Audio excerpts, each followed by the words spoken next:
ਜਦੋਂ ਕਮਲੀ ਵਾਲਾ ਯਾਦ ਆਵੇ ਸਾਡੇ ਸਿਰ ਸਲਾਮਤ ਕਰੇਗਾ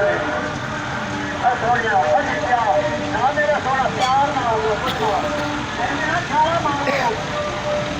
ਮੇਰੀ ਹੈਡ ਬਣਾ ਮੇਰਾ ਸੋਹਣਾ ਪੰਜਾਹ ਸੀ ਆਪਣੇ ਇਲਾਕੇ ਵਿੱਚ ਇਹ 15 ਲੱਖ